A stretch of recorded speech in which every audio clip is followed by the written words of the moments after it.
ರಸ್ತೆ ಅಪಘಾತದಿಂದ ಅಪ್ಪ ಅಮ್ಮ ಅಣ್ಣನ ಮರಣ. ದುಃಖದ ಮಧ್ಯೆ PU ಪರೀಕ್ಷೆ ಬರೆದು ಉತ್ತೀರ್ಣಳಾದ ಲಕ್ಷ್ಮಿ.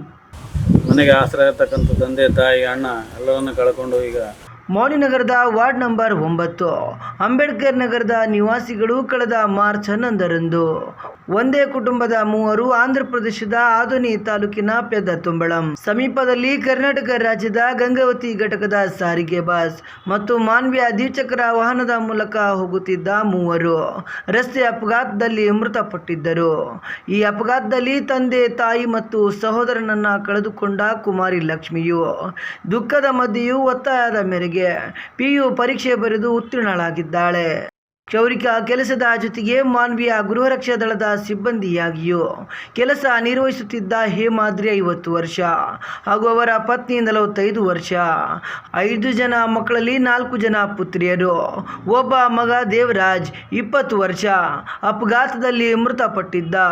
ಮೃತ ಹೇಮಾದ್ರಿಯವರಿಗೆ 4 ಜನ ಹೆಣ್ಣು ಮಕ್ಕಳಿದ್ದು, ಇವರಲ್ಲಿ ಕುಮಾರಿ ಲಕ್ಷ್ಮಿಯು ದುಃಖದ ಮಧ್ಯೆ PU ವಾರ್ಷಿಕ ಪರೀಕ್ಷೆ ಬರೆದು ಉತ್ತೀರ್ಣಳಾಗಿದ್ದಾಳೆ.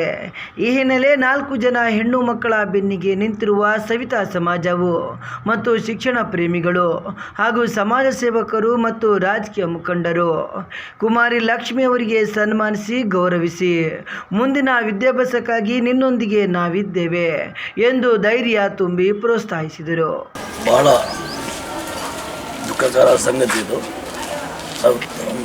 ಬೆಳಗ್ಗೆ ಎಕ್ಸಾಮ್ ಇತ್ತು, ಅವತ್ತು ಮಧ್ಯಾಹ್ನನೇ ಒಂದಿನ ಮುಂಚೆ ಮಧ್ಯಾಹ್ನ ಈ ಥರ ಆಕ್ಸಿಡೆಂಟ್ ಆಗೋದ ಮನೆಯವರೆಲ್ಲ ತಿರ್ಕೊಂಡು ಸುದ್ದಿ ಕೇಳಿದಾಗ ಇಡೀ ಮನೆಯಲ್ಲಿ ದಿಗ್ಭ್ರಾಂತಿ ಇದ್ದ ಒಂದು ಸಮಯದಲ್ಲಿ ಮರುದಿನ ಇಲ್ಲಿ ಎಲ್ಲ ಮನೆ ಮುಂದೆ ತಂದೆ ತಾಯಿ ಅಣ್ಣನೆಲ್ಲ ಶವ ಇದ್ದರೂ ಸಹ ಒಂದು ಜನರ ಅಪೇಕ್ಷೆ ಮೇರೆಗೆ ಎಲ್ಲರೂ ಪ್ರೀತಿಯಿಂದ ಕಳಿಸಿದ್ರೆ ಅಮ್ಮ ಹುಡುಗಿಗೆ ಒಂದು ಅಪೇಕ್ಷೆ ಮೇರೆಗೆ ಹೋಗಿ ಎಕ್ಸಾಮ್ ಬರೆದು ದೇವರದಿಂದ ಎಕ್ಸಾಮ್ನಲ್ಲಿ ಸಹ ಉತ್ತೀರ್ಣಳಾಗಿ ಇರುವುದು ನಮಗೆಲ್ಲ ಸಂತೋಷದ ವಿಷಯ.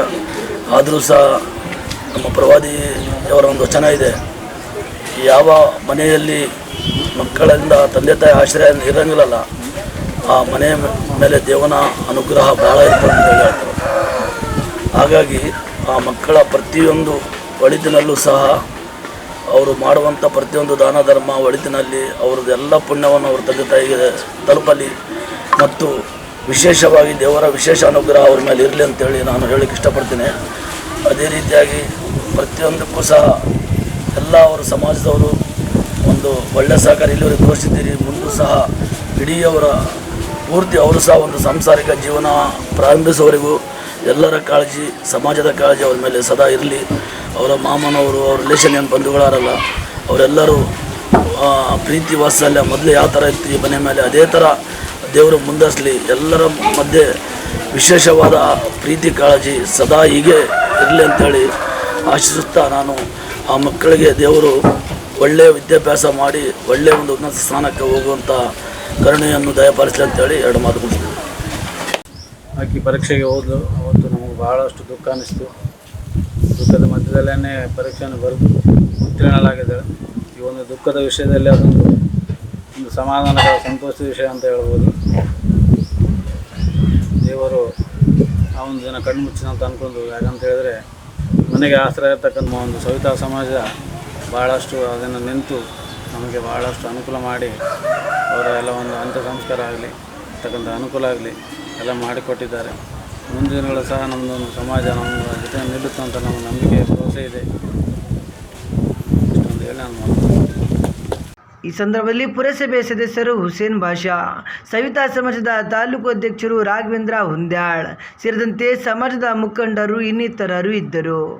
ಶಾಪಿಂಗ್ ಸಕ್ಕತ್ತಾಗಿದೆ ಅಲ್ವಾ? ಹಾ ಡ್ಯಾಡ್. ಅಪ್ಪ ನಿಮ್ಮ ಡ್ರಿಪ್ ಕೂಲ್ ಆಗಿದೆ. ಡ್ರಿಪ್ ಅಂದ್ರೆ ನಿಮ್ಮ ಔಟ್ಫಿಟ್ ಕೂಲ್ ಆಗಿದೆ. I know that. ಮತ್ತೆ ಇದು this is great dad, but right now this is my vibe. Vibe ಅಂದ್ರೆ ಮೈ ಟೈಪ್, ಲೈಕ್ ದಿಸ್. ಫ್ಯಾಮಿಲಿಗೆ ನಾವು ಹೇಳ್ತೀವಿ ಫ್ಯಾಮ್ ಅಂದ್ರೆ ಇದು ಫ್ಯಾಮ್ ಜಾಮ್. ಈಗ ಅರ್ಥ ಆಯ್ತಾ? ಎಲ್ಲ ಅರ್ಥ ಆಗ್ತಾ ಇದೆ. New times, new trends.